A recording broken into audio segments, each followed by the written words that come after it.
Good morning, friends. Welcome back to Astrology Today and Tarot. My name is Mel Rose, and I'm here to share the day's astrology with you with a little help from Tarot. This is the Tarot portion and the second half of my daily astrology post, which you can find on my other channel, Astrology Today with Mel Rose. Here, I will discuss the tarot card that sits on the side of the page, do a quick review of today's astrology, and then play another card that may give us something more to think about. So let's get into it. The tarot card that currently sits on the side of the page is the Three of Cups, and the Three of Cups relates astrologically to the second decan, or the second 10 days of the sun's transit through Cancer every year. So, Cancer is a water sign. It is the cardinal water sign of the zodiac. It initiates protection, it initiates connection and nurture. And cups are the water sign of Tarot, and they talk about, how we connect with other people, especially on the emotional level, and sort of how we attach ourselves emotionally to different people and things and situations. So, cups are very much about our emotional life. They're about our intuitive capacity, and they're also sort of about our fertility, our creative capacity. And in this, the Three of Cups, we see three people who've come together sort of in celebration. It almost looks like a harvest with all of the sort of fruit and pumpkins laying about. And these people are finely garbed, and they are raising their glasses as though in a toast. They appear to be dancing with one another or celebrating one another or something. And it really does represent the sort of friendship that you have, the sort of camaraderie that we have with certain people who just, they know us, they see us, they give us a lot of joy, we give them a lot of joy, and they know what our potential is, they really can celebrate us. So this is a joyous gathering of friends, very social time. It's a very social time of year, everybody's kind of getting out and doing the barbecue thing, or doing the, jet skis on the lake or whatever. And I think it's a great time of year to just get down to the water anyway. So, it's a reminder also to invest time in those that you like to keep around you, those people that you feel close to.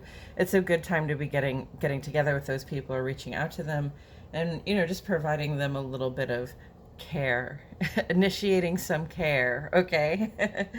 And with all of that said, I'm going to go ahead and shuffle some cards while I remind myself and the cards that the sun is in Cancer at this time. And this is a time when we are really thinking about the people and things, especially the things and people especially that we care for the most, those people and things that we are dedicated to nurturing, into growth, that we are dedicated to protecting. So if you think about, the people that you keep at home with you, your home itself, hopefully those are, situations where you feel an urge to nurture and protect, the people and the space. That would be ideal. And then, our hearts kind of go out to our friends and families out in the world. And we all kind of just want to gather together at this time, which I think is pretty beautiful, sort of at the height of the summer. So, the sun is in Cancer. The moon is in Leo today. We've got the waxing crescent in Leo. So the waxing crescent is a time when we are not really taking action on our goals so much as we are dreaming them up. We are setting intentions, and we are forming those intentions into plans, right? So Leo moon is a great time to be formulating plans. It helps us maintain this enthusiasm and this desire to get that done, to create solid plans so that we have something to act on next Wednesday when the moon reaches its first quarter in Libra. On the moon side of the page today, we have a few aspects kind of difficult.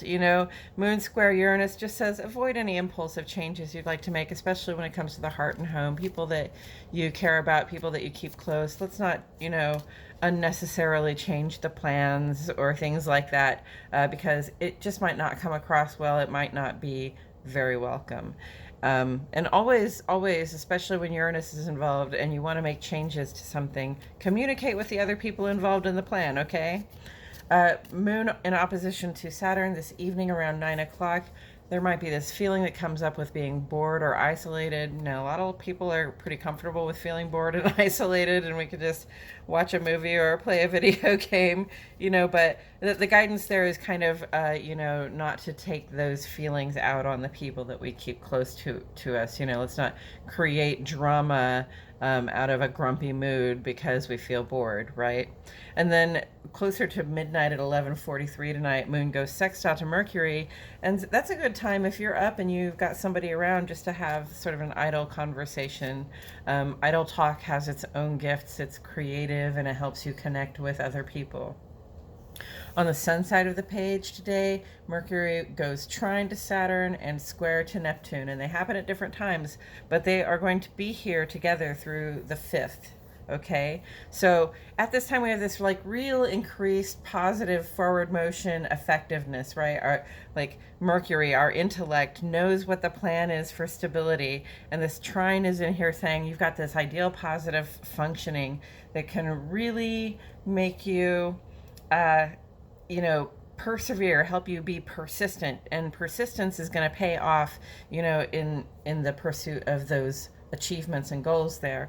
However, Mercury also goes square to Neptune today, and this is going to increase the likelihood that we can get confused, that we can fool ourselves about something, that we can just not get the details right, or think we do have the details right, and we really don't. So the guidance here is, yes, we're very effective. We've even got over here like this sextile vibration with Mars that says, yes, we, Mars and Mercury in these positive vibrations with Saturn at this time. Even though Saturn is retrograde, they're really just inviting us to get to work and offering us this great persistence and perseverance and effectiveness at this time.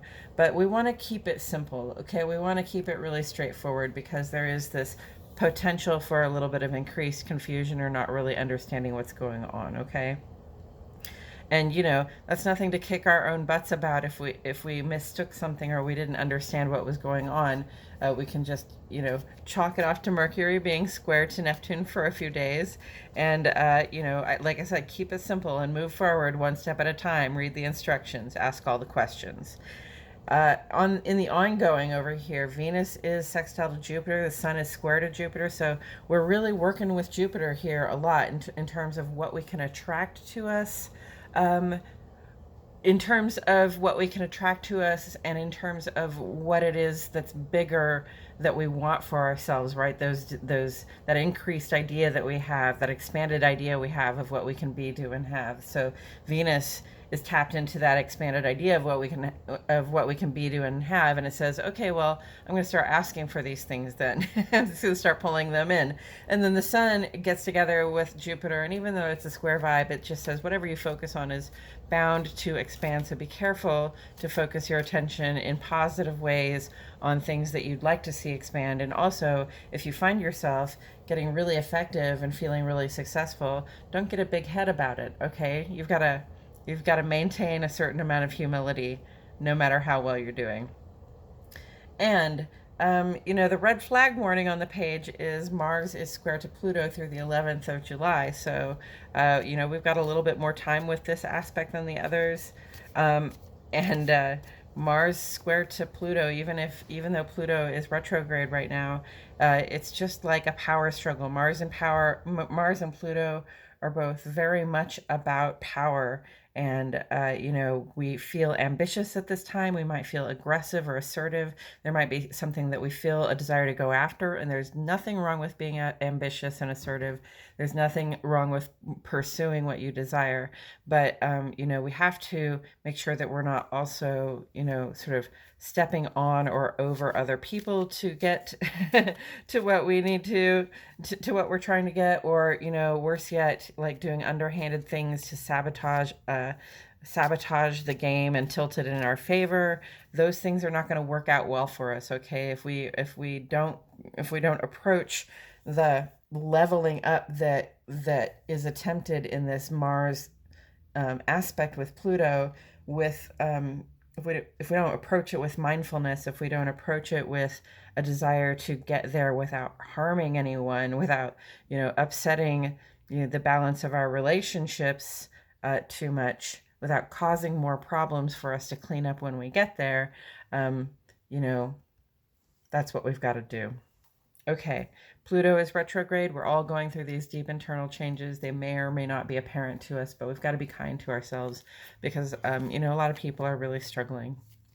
Saturn is retrograde, and this is really about our personal sense of stability and foundation in the world. And in Aquarius, it says, like, what can I personally do to ensure that not only do I have a secure foundation underneath me, but my whole community has a secure foundation underneath it. And then Neptune is here to uh, to rip the veil. So, Mercury in that square with Neptune in reverse, that could be interpreted in another way. I might come back to that at another time because Mercury squared to Neptune is increased confusion, but Neptune in retrograde is more like increased clarity. So maybe it'll be a little struggle with confusion that leads to clarity or something like that. Okay, and with all of that said, I have been mixing up my cards.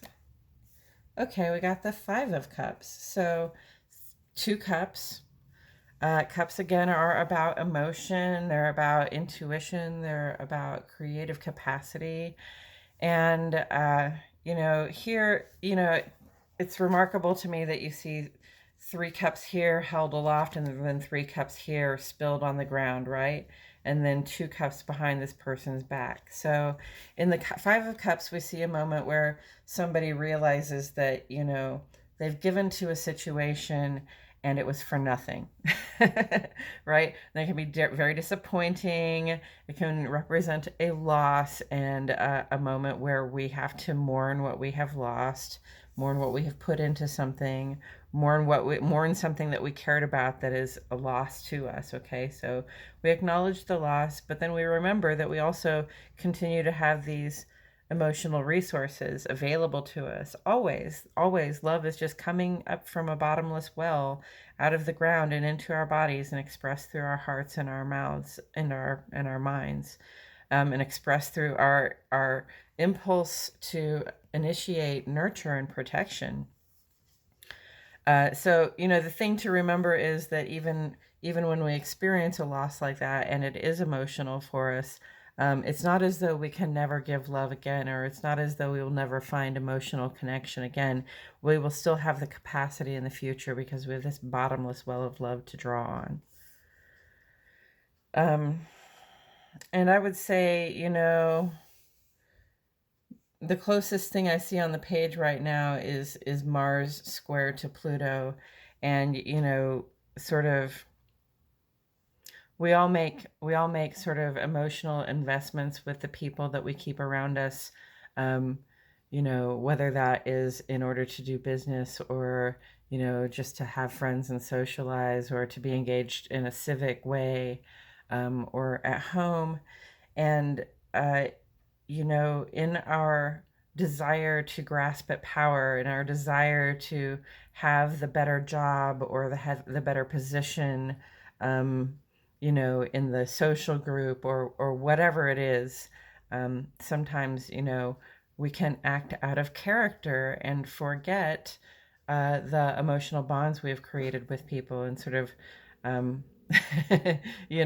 be the one who spills the wine, right? So let's just be careful. We need to really be keeping in mind, the bonds that we've made and why we keep them as we are in this hot pursuit of some goal or achievement.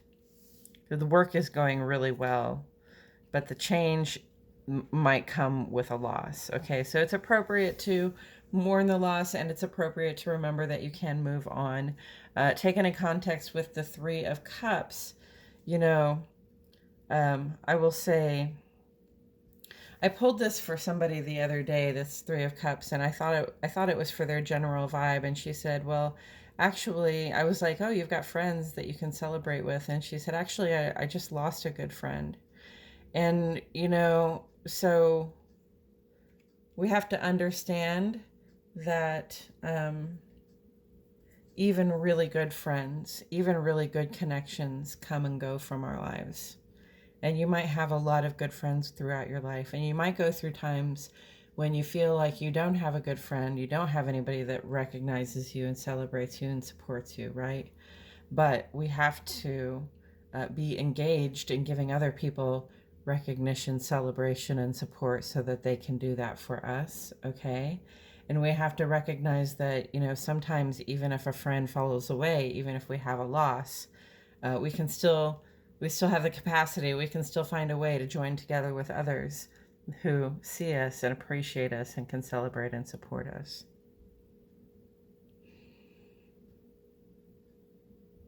I think that's all I have to say about it today, friends. Thank you very much for being here. I so appreciate your presence with me. My name is Mel Rose, and I'll see you all back here tomorrow for more Astrology Today and Tarot.